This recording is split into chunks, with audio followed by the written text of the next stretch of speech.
Hello everyone, welcome to the channel. So dear students, आज के इस वीडियो में हम बीएससी नर्सिंग सेकेंड सेमेस्टर के लिए बायोकेमिस्ट्री लेक्चर सीरीज़ का थर्ड लेक्चर डिस्कस करने वाले हैं, जिसमें हमारा टॉपिक है डायबिटीज़ मेलाइटिस। तो इस वीडियो में आपको डिटेल एक्सप्लेनेशन विथ नोट्स मिलने वाला है, तो वीडियो को एंड तक देखिएगा। एंड मोस्ट इंपॉर्टेंट, चैनल को सब्सक्राइब करके बेल आइकन पे क्लिक कर लीजिए, जिससे अपकमिंग लेक्चर्स के सारी नोटिफिकेशन आपको मिलती रहे। बायोकेमिस्ट्री लेक्चर सीरीज़ का लेक्चर 1 और लेक्चर 2 में मैंने जितनी भी बातें डिस्कस करी हैं, जो भी नोट्स के रिगार्डिंग डिटेल्स हैं, वो वीडियो का लिंक मैं इस वीडियो के कमेंट सेक्शन में पिन कर दूंगी।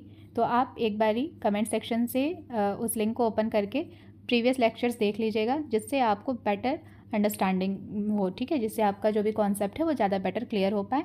एंड मोस्ट इंपॉर्टेंट, वीडियो को देखते टाइम अपने साथ एक नोटबुक, एक ब्लू पेन, ब्लैक पेन लेके बैठो, जिससे मैं जो भी नोट्स ऑन स्क्रीन आपके साथ शेयर करूं, आप नोट्स बनाते चलो, और जो भी एक्सप्लेनेशन, टॉपिक का एक्सप्लेनेशन मैं इस वीडियो में आपको दे रही हूं, उसको ध्यान से सुनिएगा, तो आपका कॉन्सेप्ट भी क्लियर हो जाएगा और आपकी नोट्स भी रेडी हो जाएगी। Okay, so all the best. अच्छे से मन लगा के वीडियो देखना, और जो भी डाउट है मुझसे कमेंट सेक्शन में पूछ लेना। तो चलिए अब डिस्कस करते हैं डायबिटीज़ मेलाइटिस। तो डायबिटीज़ मेलाइटिस है क्या? तो अगर इंट्रोडक्शन की बात करें तो डायबिटीज़ मेलाइटिस एक्चुअल में एक मेटाबॉलिक डिसऑर्डर है, जिसमें होता क्या है कि जो हमारा ब्लड में शुगर का लेवल होता है वो बहुत ही हाई हो जाता है। तो अगर आपने प्रीवियस लेक्चर वीडियोस देखा होगा तो उसमें हम पढ़े थे कि जो हमारा ब्लड ग्लूकोज लेवल है वो अगर हम फास्टिंग कर रहे हैं, लाइक हमने सुबह सुबह हम टेस्ट कर रहे हैं, हमने कुछ खाया नहीं है पिछले 8 घंटे से, तो उस टाइम पे अगर हम अपना 8 घंटे अप टू 12 घंटे तक अगर हम कुछ खाए नहीं हैं, और उस बीच अगर हम अपना शुगर लेवल चेक करते हैं और हमारा शुगर लेवल अगर 70 से ले करके 90 के बीच में है, तो इट मीन्स कि हमारा शुगर का लेवल ठीक है। और फिर अगर हम कुछ खा लेते हैं, ठीक है, उसके बाद जिसको हम रैंडम ब्लड ग्लूकोज टेस्ट बोलते हैं, अगर हम उस टाइम पे अपना ब्लड में शुगर का लेवल टेस्ट करें तो भी हमारा जो शुगर का लेवल है वो 140 होना चाहिए, ठीक है। लेकिन डायबिटीज़ में क्या होता है कि ये जो ब्लड में शुगर का लेवल है वो बहुत ही ज़्यादा हाई हो जाता है। और वो क्यों हाई होता है? तो प्रीवियस लेक्चर में हमने देखा था कि हमारी बॉडी में इंसुलिन नाम का हार्मोन प्रोड्यूस होता है, जो क्या करता है कि जितना एक्स्ट्रा अमाउंट ऑफ ग्लूकोज है उसको ले लेता है कि भाई तुम आ जाओ, और उस एक्स्ट्रा वाले ग्लूकोज को ग्लाइकोजन के फॉर्म में स्टोर करा देता है ना। हमने यही पढ़ा था।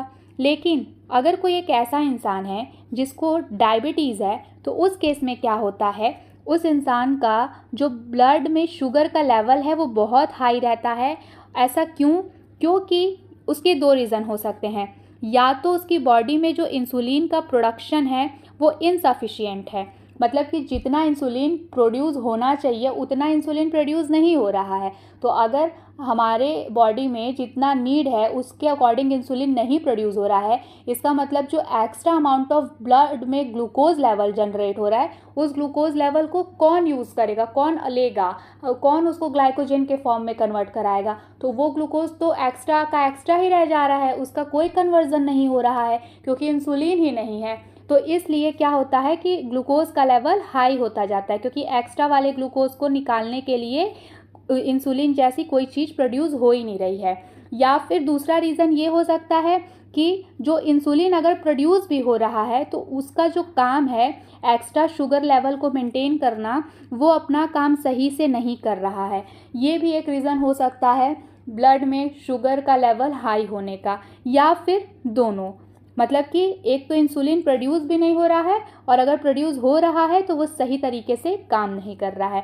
तो ये कुछ ऐसे रीज़न हैं इंसुलिन के रिगार्डिंग कि अगर इंसुलिन या तो सफिशिएंट अमाउंट में नहीं है, इनसफिशिएंट इंसुलिन प्रोड्यूस हो रहा है, या फिर जो इंसुलिन प्रोड्यूस हो रहा है वो अपना काम ठीक से नहीं कर रहा है, या फिर ये दोनों रीज़न हैं। तो ये सब क्या, इसकी वजह से क्या होता है, हमारे ब्लड में जो शुगर का लेवल है वो हाई हो जाता है, और इस कंडीशन को हम क्या बोलते हैं, डायबिटीज़ मेलाइटिस। और ऐसा नहीं है कि suddenly blood sugar level high हुआ और हम उसको कह देंगे कि भाई तुम्हें तो डायबिटीज़ हो गया, ना, ऐसा नहीं होता है। एक्चुअल में डायबिटीज़ मेलाइटिस क्या है, क्रोनिक मेटाबॉलिक डिसऑर्डर है। मतलब कि कोई एक ऐसा पेशेंट जिसमें ये प्रॉब्लम काफ़ी दिनों से देखने को मिल रहा है, लाइक मोर देन 6 मंथ से ज़्यादा देखने को मिल रहा है कि जो इंसुलिन का प्रोडक्शन या फिर इस शुगर का मेटाबॉलिज्म उसकी बॉडी में सही से नहीं हो पा रहा है, तब जाकर के उस पेशेंट को डायग्नोस किया जाएगा कि हाँ, इसको डायबिटीज़ मेलाइटस है। ठीक है, तो हमने इंसुलिन की बात करी है कि इंसुलिन या तो सही तरीके से प्रोड्यूस नहीं हो रहा है, या फिर अगर प्रोड्यूस हो रहा है तो अपना काम सही से नहीं कर रहा है, या फिर ये दोनों रीज़न मिल के ब्लड में शुगर के लेवल को हाई करने का काम मतलब करने के लिए रिस्पॉन्सिबल होते हैं, और ओवरऑल इससे जो डिजीज़ होता है उसको हम डायबिटीज़ बोलते हैं। तो इंसुलिन एक्चुअल में है क्या? वैसे इंसुलिन के बारे में मैं प्रीवियस लेक्चर में बता चुकी हूँ। लेक्चर का लिंक इस वीडियो के कमेंट सेक्शन में पिन कर दूँगी। तो लेक्चर सीरीज़ के जितने भी लेक्चर्स हैं, मैं आपको यही सजेस्ट करूँगी कि सारे लेक्चर्स को आप देखते रहो, कोई भी लेक्चर मिस मत करना, क्योंकि नोट्स ले लेना, नोट्स को कॉपी कर लेना is not a good thing. ठीक है, एज अ स्टूडेंट आपके पास थियोरेटिकल नॉलेज भी होना चाहिए और आपका उस थियोरी के रिगार्डिंग कॉन्सेप्ट भी क्लियर होना चाहिए। तो एक्सप्लेनेशन भी सुनो वीडियो में, और एक्सप्लेनेशन सुनो और नोट्स बनाओ, तब सिर्फ नोट्स कॉपी कर लेना is not a good thing. ठीक है, तो अब इंसुलिन को थोड़ा देखें। तो इंसुलिन एक हार्मोन होता है जो कि पैनक्रियाज से प्रोड्यूस होता है, और ये इंसुलिन क्या करता है, ब्लड में ग्लूकोज लेवल को रेगुलेट करने में हेल्प करता है। वही बात जो मैंने बताई कि इंसुलिन का क्या काम है कि हमारे ब्लड में जितना भी एक्स्ट्रा अमाउंट ऑफ ग्लूकोज होता है उसको ले लेता है, अपटेक कर लेता है और ग्लाइकोजन के फॉर्म में कन्वर्ट करा के स्टोर करा देता है कि भाई तुम स्टोर रहो, जब इन फ्यूचर हमको तुम चाहिए एक्स्ट्रा जो ग्लूकोज को रखा गया है एज अ सेफली, अगर चाहिए होगा कभी तब तुम आना, बट अभी इतना ही लेवल रहे, इससे ज़्यादा लेवल नहीं होना है ग्लूकोज का। तो ये सब काम कराता है इंसुलिन। ठीक है, without proper management diabetes can lead to severe health complication.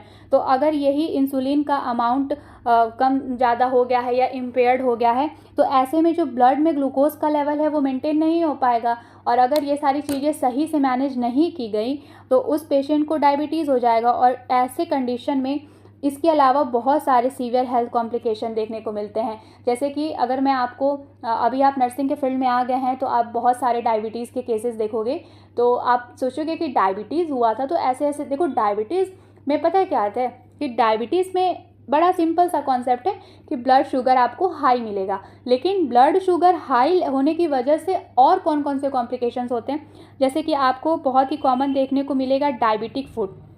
Diabetic foot क्या होता है कि अगर पैर में कोई चोट लग गया तो वो जो वुंड है, वो जो इंजरी है वो हील नहीं होगी। क्यों नहीं होगा? क्योंकि भाई शुगर लेवल हाई है तो वो टिश्यूज़ को हील नहीं होने देगा, उसको सही नहीं होने देगा, और वो एक टाइम पे वो पैर क्या करेगा ना, सड़ने लगता है। ठीक है, और अल्टीमेटली उस पैर का एम्पुटेशन करना पड़ता है, मतलब उसको काटना पड़ता है, और फिर कोई भी सर्जरी होगी तो वो सर्जरी हील नहीं करेगी। क्यों? क्योंकि ब्लड में शुगर है, तो मतलब कि एक तरीके से जो हीलिंग प्रोसेस है टिश्यू का वो हो नहीं पाता है। साथ ही साथ डायबिटिक रेटिनोपैथी, मतलब कोई ऐसा पेशेंट जिसको बहुत लॉन्ग टर्म डायबिटीज़ है तो एक टाइम पे उसको विज़न इश्यूज़ भी आने लगते हैं। ठीक है, दिखाई कम देगा, इस तरीके से दिक्कतें होती हैं। तो अगर कोई एक डायबिटीज़ का पेशेंट है और उसका सही से ट्रीटमेंट नहीं हो रहा है, उसके सिम्टम्स को, उसकी कंडीशंस को, उसके ब्लड में शुगर लेवल को अगर सही तरीके से मैनेज नहीं किया जा रहा है, तो डायबिटीज़ के होने की वजह से उसे सीवियर हेल्थ कॉम्प्लिकेशंस हो सकते हैं। तो ये था डायबिटीज़ मेलाइटस का इंट्रोडक्शन। आई होप आपको चीज़ें समझ में आई होंगी। अब हम आगे बढ़ते हैं। तो types of diabetes and there description. तो अब हम देखेंगे कि डायबिटीज़ कितने टाइप का होता है और उसके बारे में थोड़ा पढ़ेंगे। तो सबसे पहले डायबिटीज़ हमारा 2 टाइप का होता है, दिमाग में बैठा लो। टाइप 1 डायबिटीज़, ठीक है, और टाइप 2 डायबिटीज़। तो टाइप 1 डायबिटीज़ क्या होता है भाई? तो टाइप 1 डायबिटीज़ का हम कॉज देखेंगे, कब होता है और इसका ट्रीटमेंट क्या होता है। तो टाइप 1 का जो कॉज होता है वो बेसिकली होता है क्या, ये auto immune destruction of insulin producing beta cells in the pancreas. तो ये इम्यून सिस्टम की गड़बड़ी होती है। देखो प्रीवियस लेक्चर में हमने डिस्कस किया था कि हमारा जो पैनक्रियाज है उसके बीटा सेल से इंसुलिन प्रोड्यूस होता है। ये इंसुलिन क्या करता है, हमारे ब्लड में शुगर के लेवल को मेंटेन रखता है। बट सपोज हमारी बॉडी में इंटरनली कोई दिक्कत आ गया, हमारे इम्यून सिस्टम में कोई दिक्कत आ गया, जिसकी वजह से पैनक्रियाज, हमारा जो पैनक्रियाज है उसके हमारे पैंक्रियाज के जो बीटा सेल्स हैं उसमें इंसुलिन नहीं बन रहा है। तो इसका जो इंसुलिन नहीं बनेगा तो ऑब्वियस ही बात है कि ब्लड में जो भी शुगर का लेवल है वो इंक्रीज़ होता जाएगा, उसको रेगुलेट करने वाला कोई नहीं रहेगा, क्योंकि इंसुलिन बना ही नहीं रहा है पैंक्रियाज ना। तो अब इंसुलिन पैंक्रियाज क्यों नहीं बना रहा है? क्योंकि कुछ इम्यून सिस्टम में दिक्कत आ गया, उसकी वजह से नहीं बना रहा है। सिंस इम्यून सिस्टम की दिक्कत की वजह से जब, या फिर कह लो इम्यून सिस्टम के फॉल्ट की वजह से जब हमारी बॉडी में इंसुलिन प्रोड्यूस नहीं होता है, तब हम उसको क्या बोलते हैं? ऑटो इम्यून डिस्ट्रक्शन बोलते हैं उस कंडीशन को, ठीक है। तो टाइप 1 डायबिटीज़ में यही होता है कि हमारा ऑटो इम्यून डिस्ट्रक्ट हो जाता है। जो वो करता क्या है कि भाई पैंक्रियाज का क्या काम है कि उसके जो बीटा सेल्स हैं वो इंसुलिन प्रोड्यूस करेंगे, फिर वो इंसुलिन हमारे ब्लड में शुगर का लेवल मेंटेन रखेगा। लेकिन कुछ प्रॉब्लम हो जाती है जब हमारे इम्यून सिस्टम में ऑटोमेटिकली, तो उसमें क्या होता है कि पैंक्रियाज को रोक देता है कि वह पैंक्रियाज के बीटा सेल तुम इंसुलिन प्रोड्यूस नहीं करोगे। अब इंसुलिन प्रोड्यूस नहीं हो रहा है, इंटरनली हमारी बॉडी में इंसुलिन प्रोड्यूस ही नहीं हो रहा है, तो ब्लड में शुगर का लेवल कैसे मेंटेन हो पाएगा? तो ये क्यों होता है, कब होता है, किस में होता है? तो देखो यूजुअली ये बचपन में ही होता है, ठीक है, चाइल्डहुड स्टेज पे होता है, और एडल्ट एज पे भी कभी कभी होता है, और कभी कभी किसी भी सर्टेन एज पर ये दिख सकता है। बात ये है कि ये इम्यून सिस्टम का इशू है। तो जब तक हमारी बॉडी में इम्यून सिस्टम मेंटेन रहेगा तब तक सब चीज़ें सही चलेंगी। लेकिन जैसे ही इस इम्यून सिस्टम में कोई भी ऐसा आप मान सकते हैं एसोसिएटेड इश्यूज देखने को मिले, प्रॉब्लम देखने को मिले, जिसकी वजह से पैंक्रियाज पे इफेक्ट पड़ेगा कि वो उसके बीटा सेल्स इंसुलिन नहीं बना पाएंगे, तो सडनली अब इंसुलिन नहीं बनेगा तो टाइप 1 डायबिटीज़ मेलाइटस हो जाएगा, है ना। इसका ट्रीटमेंट क्या हो सकता है? तो इसमें क्या होता है कि लाइफ लॉन्ग इंसुलिन थेरेपी देनी पड़ती है, मतलब इंसान जब तक जिंदा है तब तक उसको इंसुलिन देते रहो। क्यों? क्योंकि बॉडी में इंसुलिन बन ही नहीं रहा है। तो एक हम जैसे हम लोग अगर नॉर्मल इंसान हैं, हमें कोई इशू नहीं है डायबिटीज़ वगैरह का, तो एक जो नॉर्मल हेल्दी एडल्ट होता है उसकी बॉडी में इंटरनली ऑटोमेटिकली इंसुलिन बनता है, ठीक है, उसका इम्यून सिस्टम ये सब काम कराता है। लेकिन अब बॉडी, हम टाइप 1 में देख रहे हैं कि बॉडी में इंसुलिन बन ही नहीं रहा है, तो हमको बाहर से इंसुलिन देना पड़ेगा ना। तो जो टाइप 1 डायबिटीज़ के पेशेंट होते हैं उनको हम लाइफ लॉन्ग, पूरी लाइफ इंसुलिन थेरेपी देते हैं। टाइमली हम उनको इंसुलिन सबक्यूटेनस इंजेक्ट करते रहते हैं, जिससे क्या होता है कि इंसुलिन हम उनको दे रहे हैं तो उनके ब्लड में शुगर का लेवल मेंटेन रहेगा, ठीक है। तो आई होप आपको टाइप 1 डायबिटीज़ मेलाइटस समझ में आया होगा। अब हम आगे बढ़ते हैं टाइप 2 डायबिटीज़। तो डायबिटीज़ का सेकंड जो हमारा टाइप है उसको हम टाइप 2 डायबिटीज़ के नाम से बोलते हैं। इसका क्या कॉज होता है? इसमें होता है जैसे कि टाइप 1 में इंटरनल इशू था, ठीक है, ऑटो इम्यून सिस्टम का ही इशू था।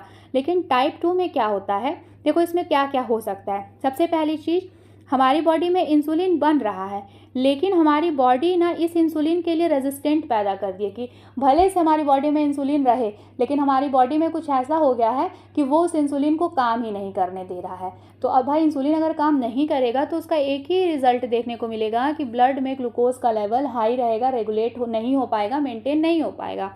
पहला रीज़न तो ये। दूसरा ये कि जो पैनक्रियाज है वो उतना इंसुलिन प्रोड्यूस नहीं कर रहा है जितना कि उसको करने की ज़रूरत है। तो अगर ऐसी दो कंडीशन, इन दोनों में से कोई भी कंडीशन अराइज होती है तो इससे हमारी बॉडी में कौन से टाइप का डायबिटीज़ होता है? टाइप 2 टाइप का डायबिटीज़ होता है। टाइप 2 डायबिटीज़ का क्या क्या कॉज हो सकता है? या तो हमारी बॉडी इंसुलिन के लिए रेजिस्टेंट क्रिएट कर दे कि इंसुलिन होता है तो रहे, हम तो इंसुलिन को काम करने ही नहीं देंगे। दूसरा रीज़न ये हो सकता है कि जो पैनक्रियाज है वो उतना अमाउंट में इंसुलिन प्रोड्यूस नहीं कर रहा है जितने की उसको ज़रूरत है, ठीक है।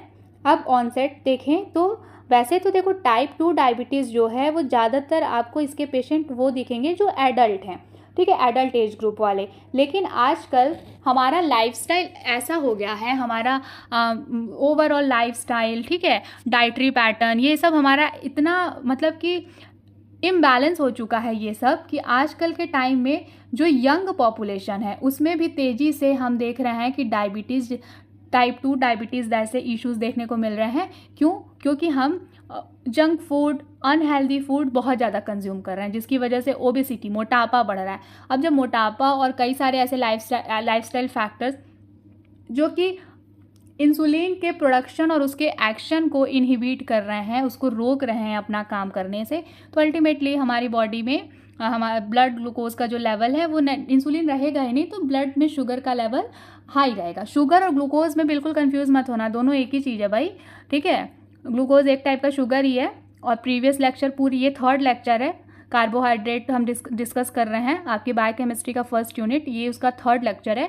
तो मैं आपको सजेस्ट करूँगी, एडवाइस करूँगी कि आप पहले प्रीवियस 2 लेक्चर देखिए, उसके नोट्स बनाइए, फिर ये एक सिस्टमैटिक स्टडी करिए, ठीक है। बहुत ध्यान से पढ़िए, मैं अपने साइड से पूरी कोशिश कर रही हूँ आपको अच्छे अच्छे नोट्स प्रोवाइड करने का, लेक्चर प्रोवाइड करने का। और कोई भी इशू आता है तो please feel free to ask me in the comment section, okay. तो ऐसे फैक्टर्स हम क्रिएट कर चुके हैं, हमारे रहन सहन खान पान का ऐसा तरीका हो गया है कि हम इंसुलिन के उसका काम करने ही नहीं दे रहे हैं। तो इंसुलिन काम नहीं कर पाएगा तो हमारे बॉडी में, हमारे ब्लड में ग्लूकोज का लेवल मेंटेन नहीं रहेगा। अब ग्लूकोज का लेवल मेंटेन नहीं हो पाएगा, ग्लूकोज हाई जाएगा, तो उसमें क्या होगा, डायबिटीज़ होगा। अब डायबिटीज़ अगर हम एक्सटर्नली कुछ ऐसा स्टिमुलेशन दे रहे हैं, एक्सटर्नली ऐसा सिचुएशन क्रिएट कर रहे हैं कि इंसुलिन अपना काम ना कर पाए, तो इसका मतलब हमको कौन से टाइप का डायबिटीज़ होने का खतरा है, टाइप 2 डायबिटीज़, ठीक है। इसका क्या ट्रीटमेंट है, तो भाई देखो, जो कॉज है उसके हिसाब से ट्रीटमेंट है। अब टाइप 1 वाले में क्या कॉज था, क्या कारण था, हमारी बॉडी के अंदर ही इंसुलिन नहीं बन पा रहा था, तो हम बाहर से इंसुलिन दे रहे थे। लेकिन टाइप 2 में, हम टाइप 2 डायबिटीज़ में कॉज क्या देख रहे हैं कि हमारी लाइफस्टाइल जो है, हमारा डाइटरी पैटर्न, हमारा लिविंग स्टैंडर्ड जो है, उसकी वजह से हमको ज़्यादातर दिक्कत हो रहा है टाइप 2 डायबिटीज़ का। तो हम सबसे पहला तो यही करेंगे कि हम अपनी लाइफस्टाइल को चेंज करेंगे, हम अपना डाइट मेंटेन रखेंगे, हम टाइम से सोएंगे, एक्सरसाइज करेंगे, ठीक है, हेल्दी डाइट लेंगे।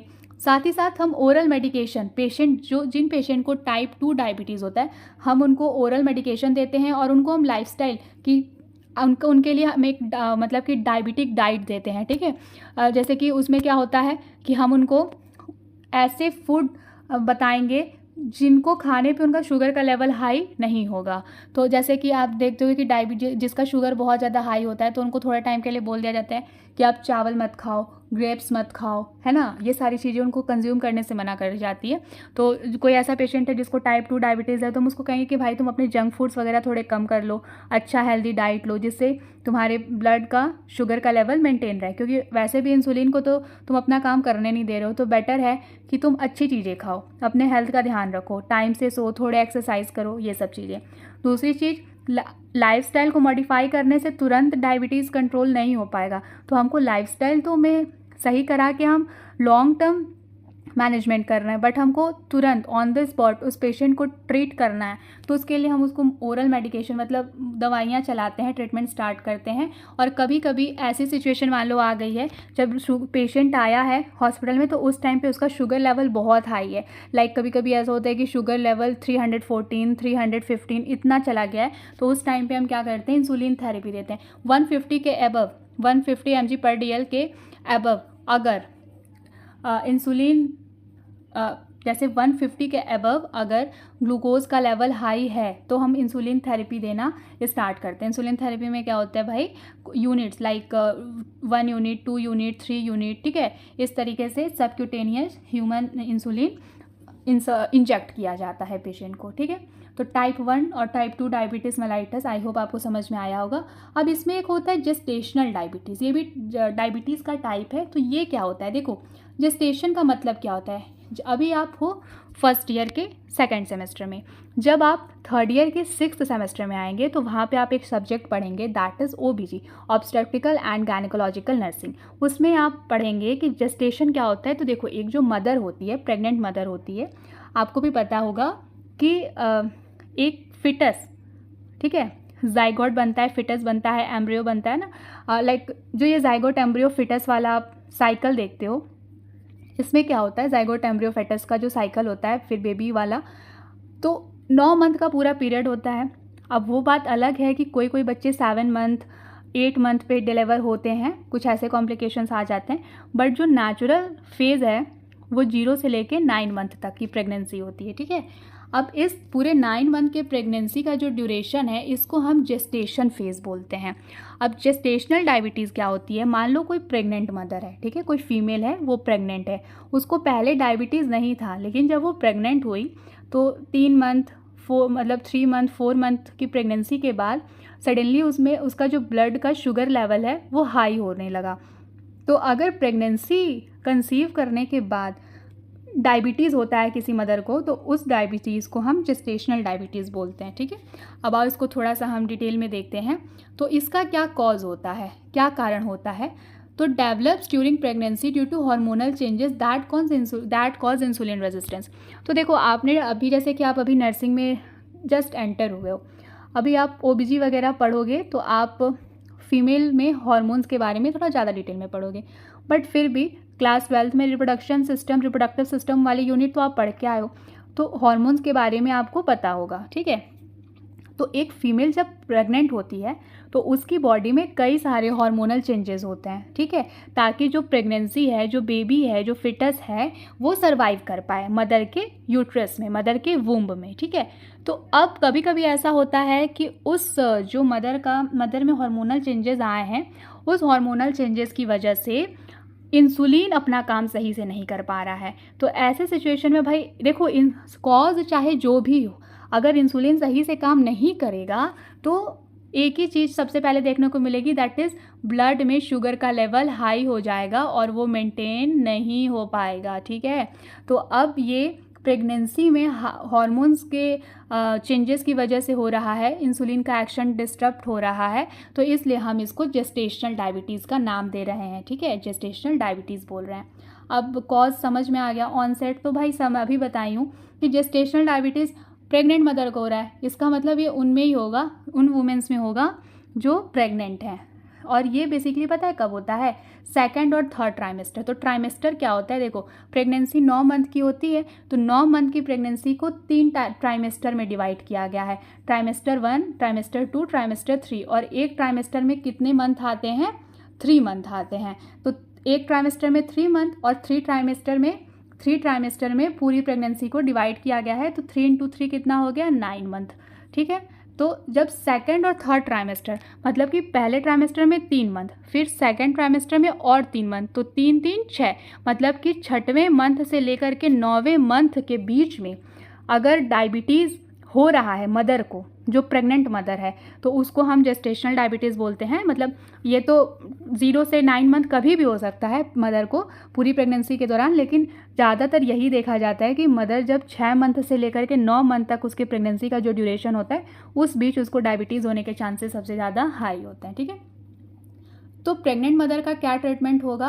तो देखो, जो प्रेग्नेंट मदर्स होती हैं उनको हर एक दवा बहुत ही संभाल के एडवाइस करनी पड़ती है, क्योंकि जो प्लेसेंटा होता है, जो बेबी को प्रोटेक्ट कर रहा होता है, अगर कोई मेडिसिन उस प्लेसेंटा को क्रॉस कर गया तो सीधा वो मेडिसिन मदर के लिए ठीक हो, लेकिन वो बेबी के लिए हार्मफुल हो सकती है। इसलिए हम बहुत ध्यान से मेडिसिन प्रिस्क्राइब करते हैं, मतलब हम तो नहीं, क्योंकि हम तो नर्सेज हैं, बट डॉक्टर्स बहुत ध्यान से मेडिसिन प्रिस्क्राइब करते हैं।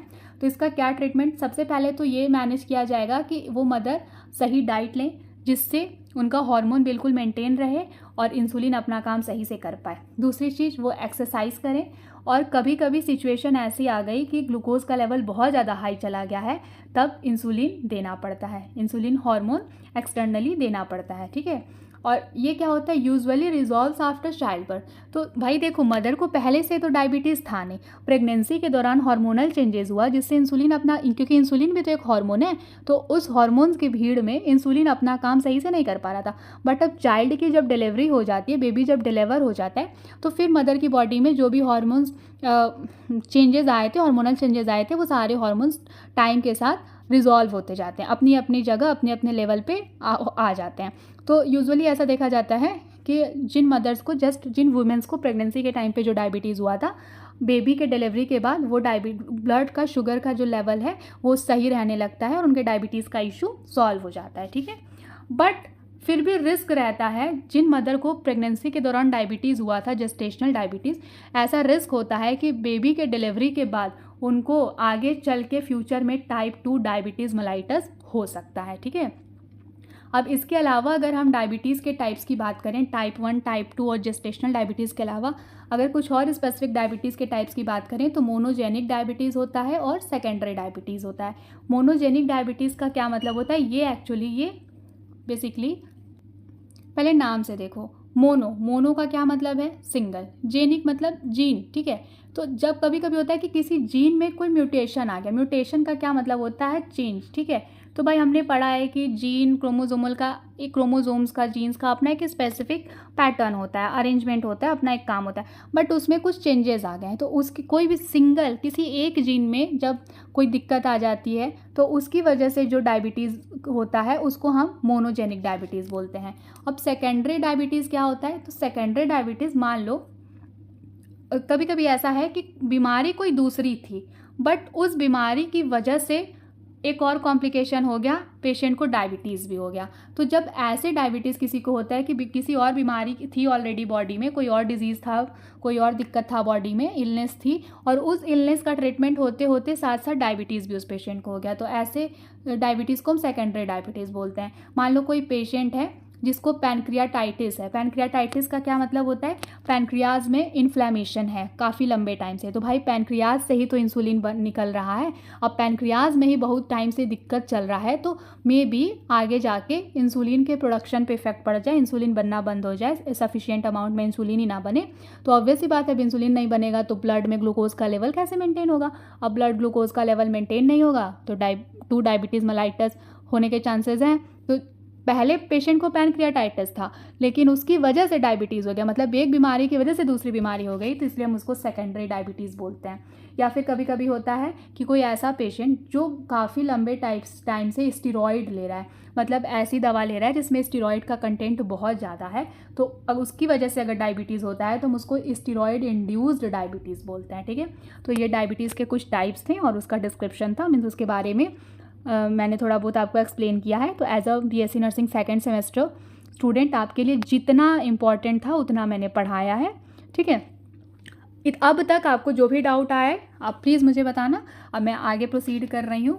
तो अब हम देखते हैं सिम्टम्स ऑफ डायबिटीज़। तो अगर किसी को डायबिटीज़ है तो क्या क्या जनरल सिम्टम्स देखने को मिलते हैं। तो अभी तो ये सारी बातें आपको इतना शायद रिलेटेबल ना लगे, लेकिन अगर आप अभी ध्यान से पढ़ेंगे और जब आप हॉस्पिटल में अपनी क्लिनिकल पोस्टिंग के लिए जाएंगे तो वहाँ पे जब आप पेशेंट देखेंगे तो आपको ये सारी बातें ऑटोमेटिकली याद आएंगी। तब आप सोचोगे कि हाँ, दीदी ने जो पढ़ाया वो सारी चीज़ें यहाँ पे काम आ रही हैं, ठीक है। इसलिए ध्यान से पढ़ना।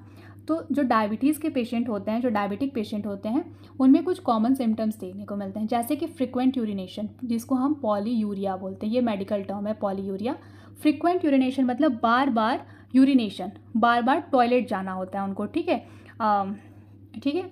तो जैसे कि आप सुने होंगे पेशेंट आएंगे तो बोलते हैं कि उनको पेशाब की दिक्कत हो रही है, बार बार ऐसे हो रहा है, तो उसको हम फ्रिक्वेंट यूरिनेशन बोलते हैं। एक्सेसिव थ्रस्ट, जिसको पॉलीडिप्सिया बोलते हैं। पॉलीडिप्सिया मतलब बहुत ज़्यादा, देखो पॉलीयूरिया, पॉलीडिप्सिया ये सब मेडिकल टर्म्स हैं, ठीक है। तो फ्रिक्वेंट यूरिनेशन, पेशेंट में बहुत ज़्यादा पेशाब होगा, पेशेंट को एक्सेसिव थर्स्ट, उसको बहुत ज़्यादा प्यास लगेगी। अनएक्सप्लेन्ड वेट लॉस, बिना रीज़न के ही उसका वेट कम होने लगेगा। एक्सट्रीम हंगर, उसे बहुत ज़्यादा भूख लगेगी, उसे बहुत थकान सा महसूस होगा, फटिग और वीकनेस, कमजोरी, थकान महसूस होगा। ब्लर्ड विज़न, टाइम के साथ साथ धीरे धीरे उसके विज़न, देखने की क्षमता कमज़ोर होगी, जिसको हम डायबिटिक रेटिनोपैथी भी बोलते हैं, ठीक है। डायबिटिक रेटिनोपैथी मतलब कि जो रेटिना होता है हमारी आँख का, वो डैमेज होने लगता है लॉन्ग टर्म डायबिटीज़ की वजह से। डायबिटिक रेटिनोपैथी, ठीक है, रेटिना में बीमारी हो जाती है जिसकी वजह से जो विज़न होता है वो ब्लर होने लगता है। स्लो हीलिंग वुंड्स, जैसे मैंने बताया ना कि अगर कोई डायबिटीज़ के पेशेंट में पैर में कोई चोट लग गई तो, या फिर कहीं भी कोई चोट लगे, पूरी बॉडी में कहीं भी कोई चोट लग गई, तो वो टिश्यू ठीक नहीं होते हैं, क्योंकि भाई ब्लड में शुगर है, और जब भी चोट लगा है तो बैक्टीरिया वायरस है ना, तो वो बढ़ेंगे, वो चीज़ों को हील नहीं होने देंगे, टिश्यू को सही नहीं होने देंगे। दूसरा फिर लास्ट में मतलब एक जो होता है और सिम्टम, टिंगलिंग और numbness in hands and feet, जिसको हम न्यूरोपैथी बोलते हैं। पेशेंट अगर कोई डायबिटीज़ का है, आप उससे पूछोगे कि आपको क्या क्या दिक्कत होती है, क्या क्या सिम्टम्स देखने को मिलते हैं, लक्षण, सिम्टम्स मतलब लक्षण, तो इनमें से या तो पूरे ही सिम्टम आपको देखने को मिलेंगे, नहीं तो बहुत सारे सिम्टम्स आपको देखने को मिलेंगे। पेशेंट कहेगा ये टिंगलिंग, मतलब जैसे होता है कि, और जो डायबिटीज़ के पेशेंट होते हैं उनके हाथ में, उंगलियों में या तो हल्की हल्की झंझनाहट जैसी होगी, या फिर बिल्कुल नंबनेस, हाथ सुन्न पड़ जाएगा, पैर सुन्न पड़ जाएगा, जिसको हम मेडिकल में क्या बोलते हैं, मेडिकल टर्म न्यूरोपैथी, ठीक है। तो ये डायबिटीज़ का सिम्टम्स है। अब हम इसके कॉम्प्लिकेशंस एंड मैनेजमेंट की बात करते हैं कि सपोज़ एक पेशेंट है जिसको डायबिटीज़ है काफ़ी टाइम से, और तो डायबिटीज़ होने की वजह से और क्या क्या परेशानियां पेशेंट को हो जाती हैं। तो इफ़ लेफ्ट अनकंट्रोल्ड, अगर किसी को डायबिटीज़ है और वो कंट्रोल नहीं हो रहा है, उसका ट्रीटमेंट नहीं चल रहा है, तो और भी अदर कई सारे सीवियर कॉम्प्लिकेशंस हो जाते हैं, जैसे कि कार्डियोवैस्कुलर डिजीज़, हृदय रोग संबंधी बीमारियां होनी शुरू हो जाती हैं, जिससे खतरा हो जाता है हार्ट अटैक और स्ट्रोक आने का। ठीक है। न्यूरोपैथी, जो नर्व होते हैं हमारी बॉडी के, जो नर्व्स होते हैं, जो न्यूरल सिस्टम होता है, वो डैमेज होना स्टार्ट हो जाता है, जिसकी वजह से क्या होता है, दर्द, ठीक है, बॉडी का सुन्न पड़ना, इवन कभी कभी ऐसा होता है कि एम्पुटेशन, शरीर का कोई अंग काटने की ज़रूरत पड़ जाती है, क्योंकि अगर कोई ऐसा अंग जो सुन्न पड़ गया है, जो काम नहीं कर रहा है, तो और वैसे भी डायबिटीज़ है तो वो सही नहीं होगा, वो सड़ना स्टार्ट हो जाएगा, हीलिंग उसकी नहीं होगी, जिसकी वजह से एक टाइम के बाद पूरी बॉडी में इन्फेक्शन फैलने का चांसेस हो जाएगा। तो पूरी बॉडी को बचाने के लिए एम्पुटेट करना पड़ जाता है। ठीक है। देन देखो, एम्पुटेट का मतलब होता है जब बॉडी के किसी अंग को काटा जाता है, तो that is amputation. Nephropathy, nephro क्या होता है, किडनी, नेफ्रॉन क्या होता है, किडनी का वो होता है ना, सिस्टम होता है, बेसिक सिस्टम होता है, ये यूनिट है। तो नेफ्रोपैथी, किडनी डिजीज़ होने के चांसेस हो जाते हैं। अगर कोई डायबिटीज़ का पेशेंट है, उसका ट्रीटमेंट सही से नहीं हो रहा है, तो ऐसे पेशेंट के किडनी फेलियर का खतरा बना रहता है। रेटिनोपैथी, जो अभी मैं थोड़ी देर पहले आपको बताई, उसकी आंखें खराब हो सकती हैं, जिसकी वजह से डायबिटीज़ का पेशेंट अंधा हो सकता है। फूड कॉम्प्लिकेशंस, फूड कॉम्प्लिकेशंस में क्या होता है, अल्सर्स एंड इन्फेक्शन दैट में रिक्वायर एम्पुटेशन। वही जो मैं डायबिटिक फूड बोली, अगर डायबिटीज़ का कोई पेशेंट है और उसके पैर में घाव हो गया या फिर चोट लग गई, तो वो सही नहीं होगा और वो सड़ने लगेगा, जिसकी वजह से उस पैर को क्या करना पड़ता है, काटना पड़ता है उसको ठीक करने के लिए। ठीक है। तो ये था कॉम्प्लिकेशन। अब डायबिटीज़ का इतना दिक्कत है, तो भाई डायबिटीज़ को मैनेज कैसे करते हैं। तो सबसे पहली चीज़, लाइफस्टाइल मॉडिफिकेशन। हमें पता है कि हम अगर अपना डाइट सही रखेंगे, हम अपनी लाइफस्टाइल को सही रखेंगे, तो 80%, ठीक है, अप टू 80% बीमारियां हमसे दूर रहेंगी। तो सबसे पहली चीज़, हमको अपना डाइट सही रखना होगा। ठीक है। ऐसा डाइट लेना होगा, अगर मान लो कोई ऐसा पेशेंट है जिसको ऑलरेडी डायबिटीज़ है, तो डायबिटीज़ में क्या होता है, शुगर का लेवल ब्लड में हाई हो जाता है। तो भाई तुम ऐसी चीज़ें ना खाओ जिससे तुम्हारे शुगर का लेवल हाई जाए। तो तुम ऐसी चीज़ें खाओ जिसमें शुगर कंटेंट कम हो, रिफाइंड कार्ब्स लो, और अनहेल्दी फैट्स को तुमको अवॉइड करना है भाई। अनहेल्दी फैट्स तुमको नहीं लेना है। ठीक है, अवॉइड करना है। ये थोड़ा सा नोट्स में आई थिंक यहाँ पे थोड़ा सा मिसप्रिंट हो गया है, अवॉइड अनहेल्दी फैट्स। ठीक है, अवॉइड अनहेल्दी फैट्स, कभी भी अनहेल्दी फैट्स को आप कंज्यूम नहीं करोगे।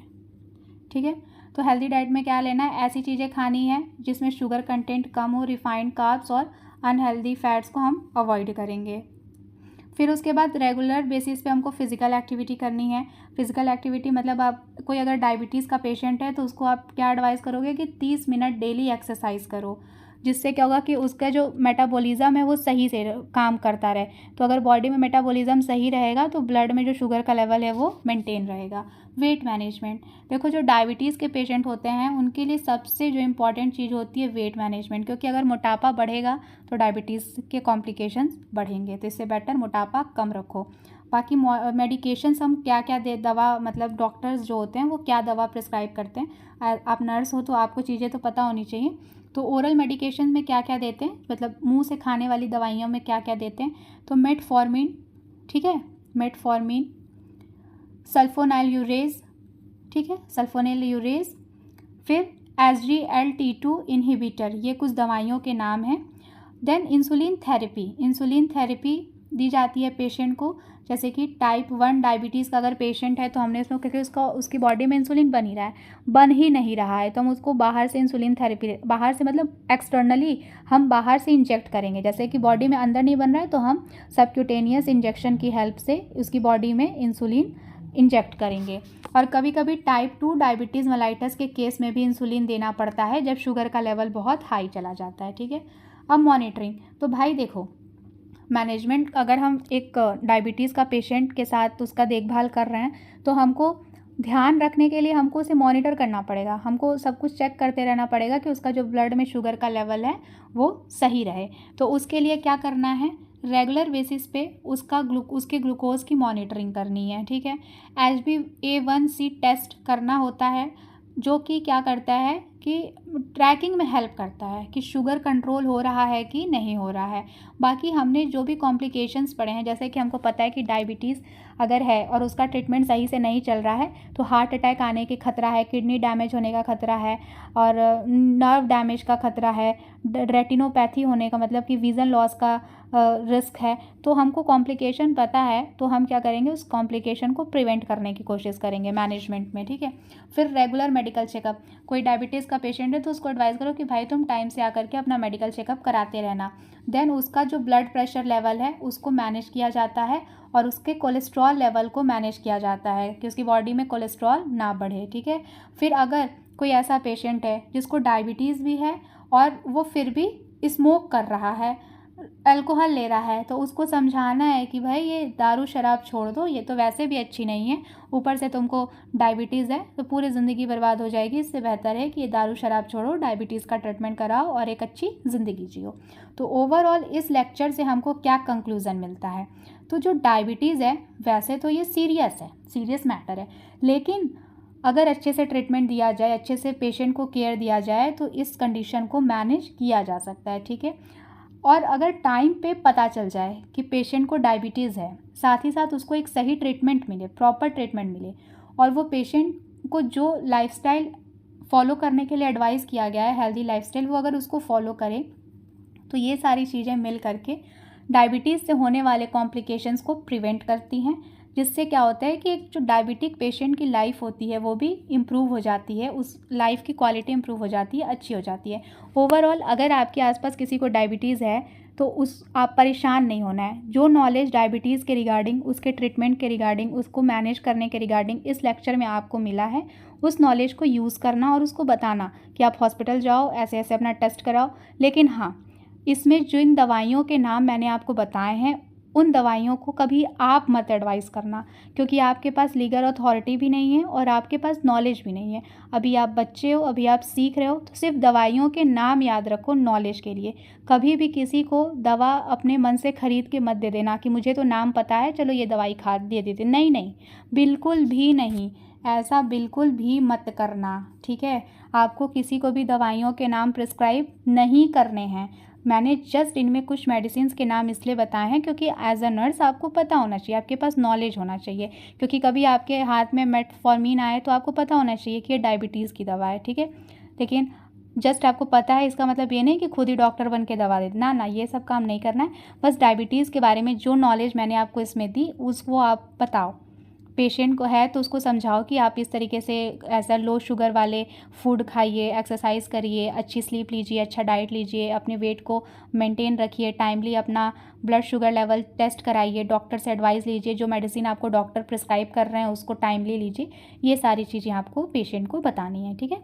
So this is all about today's video. और हाँ, अब जैसे कि होता क्या है, डायबिटीज़ है तो ये सुन के लोग घबरा जाते हैं। अगर आपके आसपास कभी ऐसा कुछ हो तो आप उनको बताओ कि नहीं नहीं देखो, डायबिटीज़ वैसे तो सीरियस मैटर है, बट अगर हम सही से इसका ट्रीटमेंट दें तो ये कंडीशन मैनेज हो सकती है, ठीक है। तो this is all about today's lecture. I hope आपको सारी चीज़ें समझ में आई होंगी। आज के वीडियो में हमने क्या क्या डिस्कस किया, डायबिटीज़ क्या होता है, उसका इंट्रोडक्शन, ठीक है, और फिर उसके बाद उसके टाइप्स, देन हमने सिम्टम्स डिस्कस किया है, और फिर उसके बाद हम लोग क्या डिस्कस किए हैं, कॉम्प्लिकेशन, ट्रीटमेंट और मैनेजमेंट। तो आपके सिलेबस के अकॉर्डिंग हमने इतने टॉपिक्स आज के इस वीडियो में डिस्कस कर लिए। आई होप आपको सारी चीज़ें समझ में आई होंगी, बट स्टिल अगर आपको कोई भी डाउट आता है तो let me know in the comment section. तो फटाफट से चैनल को सब्सक्राइब करके बेल आइकन पे क्लिक कर लो, जैसे अपकमिंग लेक्चर्स की और जो भी वीडियोज़ मैं अपलोड करूँ चैनल पे उसकी नोटिफिकेशन आपको मिलती रहे।